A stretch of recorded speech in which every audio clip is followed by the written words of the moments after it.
Hey, this is Steven from Steven's Classic Garage. I'm actually here instead of outside because I wanted to kind of be a little bit quieter here, and I haven't had the chance really. I've been working a lot, so I haven't had the chance to be outside to take a video of the car in the sunlight. And also, if if this video runs over 11 and a quarter minutes, I want to be able to just straight upload it without having to do any edits.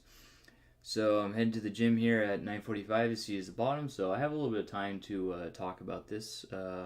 So as you know, this is 1 week and a day after I bought the 1979 Rabbit Diesel. So I bought it 19th.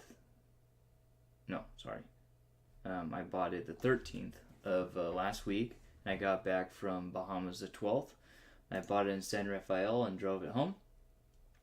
So as you see, I put quite a bit of content in since then.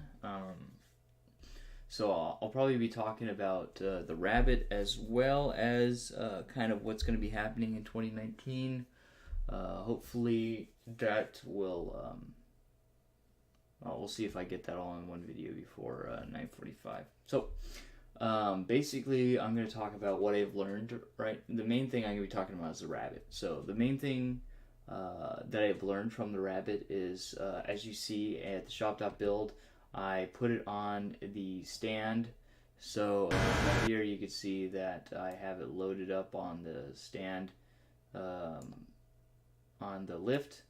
And I was able to look underneath, and I saw that it indeed does have coilovers, but it does have some body damage. Far I've seen a little bit of damage, which is this guy right here. So this right here is caved in, probably from somebody lifting up on the rocker panel instead of up on the seam. And even the seam's not that strong. Actually, where you're supposed to lift is you're supposed to lift on this cone right here, which I did eventually. I don't know why I lifted right in the same spot. That was really dumb of me. So I did eventually drop the car and move the lift. So now the lift was on half on the seam and half on this piece, just like it was on the other side. It was actually correct on the other side. But underneath, there's a little bit of crushed in subframe connector right there. So this is crushed in subframe, like a little bit of the frame of the underneath the car. I mean, it's not really a frame; it's just a piece. This is not really a subframe car. There's no actual frame here. It's just all floor. Not like the Mustang is a subframe. You could see the frame. You could actually put subframe connectors to go from one side to the other side. This just has a few like reinforcement pieces. So I don't know if I would really call it a subframe car. But other than that, exhaust might have a small hole developing. As you guys saw right here, there's a small little crack developing right here. So that might be a problem. So my neighbor up the street got a new exhaust for his. And you see him running exhaust in that race video that I will show you. So that might be an option. Another thing I saw at the very end of the video, I am dragging on my front discs, and the brakes are getting worse the more I drive it in actuality. So brakes are coming up to be done on this. And also I'm still getting quite a bit of leak through the front windshield through the lower portions, of which I mentioned on my first video. So the two main priorities for this guy is the leak, but once it stops raining, that's not really that big of a deal. And then number two is the brakes. But brakes, I'm thinking, is getting more and more urgent. For the leak, I'm putting down basically rags that pick up the water, and then the next day I go and wring it out, and then have them there again. So the main thing that I'm looking at is fixing the brakes. I might even replace the drums or replace the newer brakes, because I think the drums are even better than the discs on here, and I'll explain in a video as I do more research on it. But obviously, like I said, the first time that I bought it, the idea is that I'm going to have the priority be the Mustang. So painting the Mustang, that's my number one priority. So I could get that on the road, so I could maybe do some work on this guy in the meantime, and while I could daily drive the Mustang to school and to work.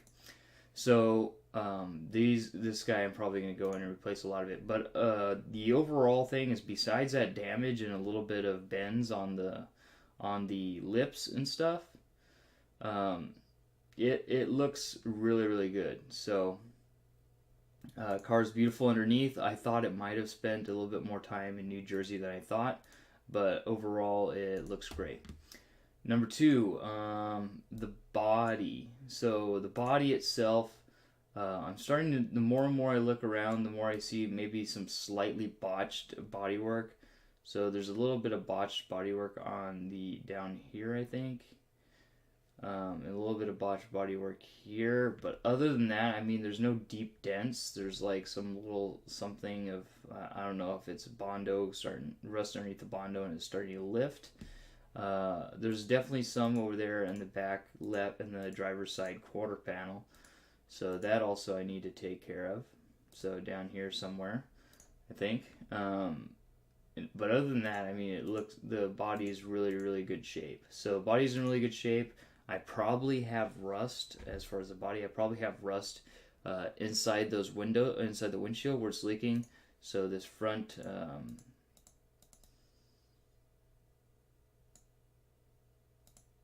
this front right corner and this front, front passenger corner and front driver's side corner. Definitely more in the passenger side. That's where it's leaking the most. It's dripping every once in a while, maybe 5-6 drips every hour over here, but over here it's like a drip every 2 minutes. So 30 drips an hour instead of 6. So it's about 5 times the amount. So there's probably rust underneath this. So I'm definitely gonna have to replace the seal. This is probably an easier fix than this. So take this off, maybe weld it depending on the rust. Obviously you can't really rust welded metal, blows right through it. So I'll have to fix that. And then this guy, I might have to, maybe I'll do a video on looking at the math of how these actually work. Because from the limited research that I've done on it, basically these calipers, the calipers that are on the discs, only have one piston. And so generally most designs, you have a minimum of 2 pistons. Because you have one piston pushing from one side, the other piston pushing from the other side with the caliper in between. But this one actually has, with the rotor in between.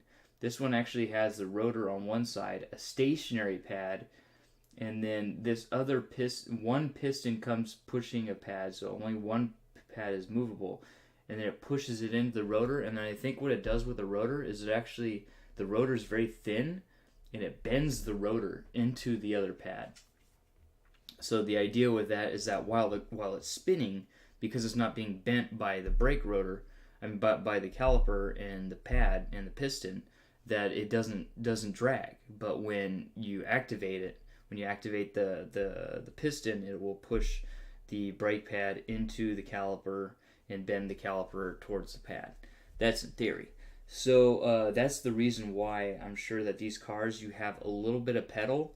So at the beginning there's nothing, right? Because the one side of the pad is just kind of dragging, and there's not really like a lot of resistance. And then once you press more and more on it, all of a sudden, or actually basically what I'm saying is at the beginning it's very linear, it's very nice. You have really, really good control, and you can kind of control how it stops. But once it bends the pad into the back pad, that's when you kind of lose all control. It just kind of immediately grabs and you're going to skid. You kind of get some exponential force to stopping relationship. So all of a sudden you have like not a lot of resolution. So just a little bit of travel gives you like completely locks them up. So at the beginning you have nice resolution, and then at the end it just locks up. So one of the ideas is maybe even putting a thicker, somehow getting a thicker rotor on there and completely deleting the back pad and just using the front pad just to add friction to where that's linear, and it basically it's just pressing into it and bending it, and the more force. So basically the stiffness of the rotor is the other side. So that way you still have kind of a linear, and you have a linear brake. Because static friction, Well, kinetic friction in this case is generally linear with force. So it should be linear, but in this case, when you clamp it, when you basically shove it into two things and the two things just bond together, and at the beginning you only have one static friction, and all of a sudden you have one kinetic friction on the other side, and then another second you have two kinetic frictions. It just kind of destroys it. So that's why I'm talking a lot about it in this video, is because that's a big portion. Right now my brake pedal's almost gone. I probably have a leak because it's getting worse.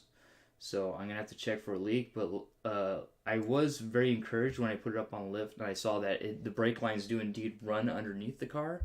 I was told that they run through the car. That must have been in a later year, but it's nice that they run into the car and that they look in very good condition. So either I'm out of fluid, or I have a bad master cylinder, or I have a bad slave cylinder on one of these wheels, or the brake pads are gone, or but I'll tell you one thing, when I put it up on the lift, it's definitely dragging on the two front wheels. So that's that. Could use new wipers. It has a bad right hand side passenger side tail light for braking light. So running lights work, lights work, but when you step on the brake, sometimes it works, sometimes it doesn't. So because it sometimes works, sometimes it doesn't, but I think it only has one bulb. I might be wrong on that. It might have two bulbs, but I'll have to look into it, because if it's two bulbs, I'll just replace the bulb and see what happens. But if it's one bulb and it always works on lights, it just means that the circuit's not sending power back there when I brake, but the bulb is good because it turns on when the light's on. And then obviously for the body, I need to sand it down.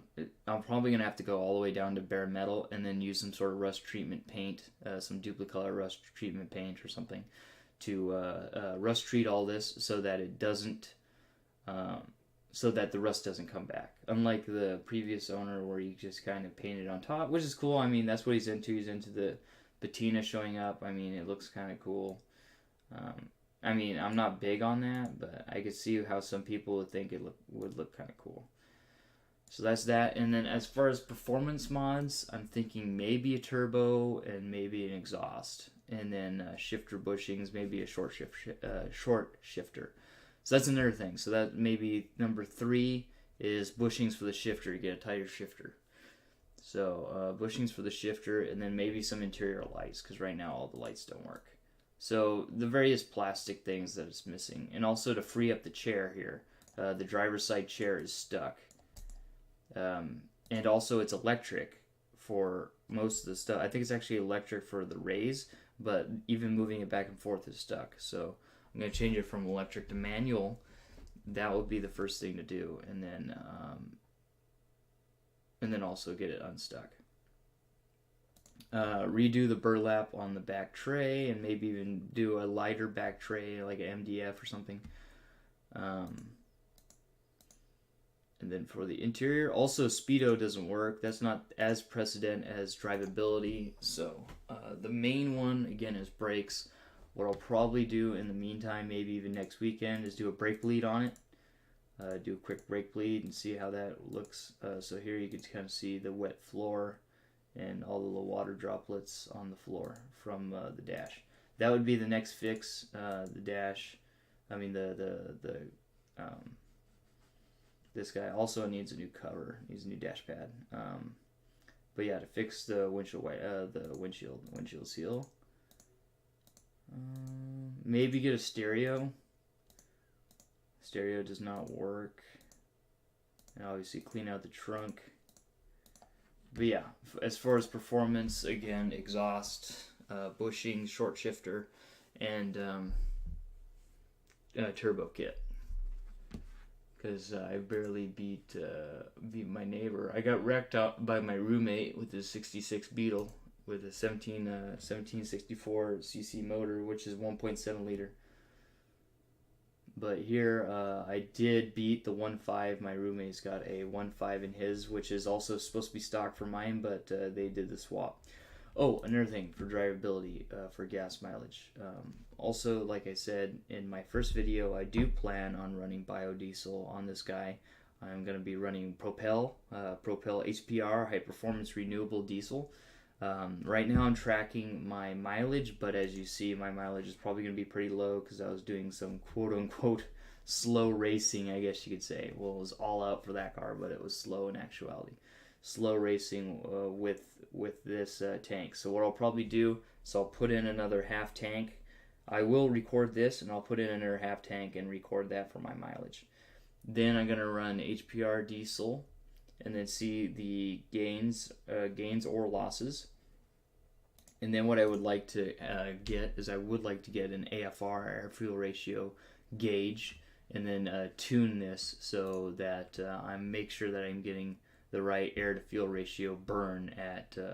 I'll probably have idle be lean, but later on in the power range to have the AFR be on, be right on. Another thing that I wanted to try is I got some accelerometers apps on my phone, and what I want to do with that is I want to do some benchmarks for performance. So instead of going to a place to do a dyno to show actual actual acceleration benefits. So acceleration is kind of your put back in the seat. Your acceleration is your change in velocity, right? And technically, a fast car from a race like this, from 0 to 60, let's say, the better car is going to have more acceleration in that case. Not necessarily top speed, but more acceleration. So acceleration is the actual performance gains. As long as you know, and also you could change that as well with aerodynamics, because basically acceleration is force divided by mass. But basically what it is a change in or a gain in the equation of all your forces added up. So in this case, a force is from the motor straight. Your forces against are bearing friction, road rolling resistance against the road, and aero, which is wind resistance. So if you change any of those, you could have better performance. So I would like to get better performance, and another one that I want to do is aero. This car has a really bad CD, which is coefficient of drag. It's like 0.42, and the lower that number, the better you are, the less force it actually takes to move the car through the air, the less horsepower it takes. So for example, another car I was looking at, but I'm big into classics, so I bought this one instead. I was looking at a 94 Honda Civic hatchback, which has like a 0.34 instead of a 0.42 like this one has. So it's 0.08 more. And so as far as the calculations, I did some calculations on it. And at 65, because the power required to go to overcome air resistance is squared with velocity. So if you were going 65 miles an hour down the freeway, I calculated it as like 25 horsepower that it requires to overcome that air with a 0.42 CD drag. So drag coefficient. So if I could lower that drag coefficient, obviously it's kind of hard to do because of the shape of the car, because of the boxy shape of the car. The air tends to delam here, to go into turbulent here, and also tends to go into turbulent here. And also this is a pretty broad nose. So we'll see, maybe like a belly pan or something to keep it from coming underneath and spinning inside the engine bay might drop that CD a little bit. But that will also increase my horsepower that I have available that's not being taken by those other forces. So that would be really cool to basically what I'm going to do is put an accelerometer on the seat, calibrate the accelerometer on the phone, reset the phone, and then do this run here where very little bumps and see how the acceleration changes. And also we could do one single gear and see what the motor is doing in that particular in the revolution range. So that's the idea with the accelerometer and being able to do the aero. So I'm going to run diesel number 2, another half tank, and then I'm going to record that, and then I'm going to run the high performance diesel, probably a tank and a half tank as well, and then compare those, and also with the accelerometer, and see how that turns out. Then then hopefully get the AFR, tune the fuel ratio, and then by that time hopefully have gone through the brakes. Because obviously brakes dragging, I'm going to lose efficiency there as well and mileage. Alright, so I mean that's basically it for this week. I mean the videos for this guy are going to start to get more and more further in between as I do different things. Some of them obviously are going to be analysis, like which I would like to do more here because a lot of people don't think about it. I do CD, mileage, acceleration stuff, and those kinds of things. Alright, so this has been Steven from Steven's Classic Garage. I'd like to thank you guys for watching, and stay tuned for my next video, and can't wait to paint the Mustang. Mustang planned on being painted, try to paint next week, this weekend coming up, but we'll see. Alright, thank you guys for watching, and I'll catch you guys in the next one. Take it easy. Peace.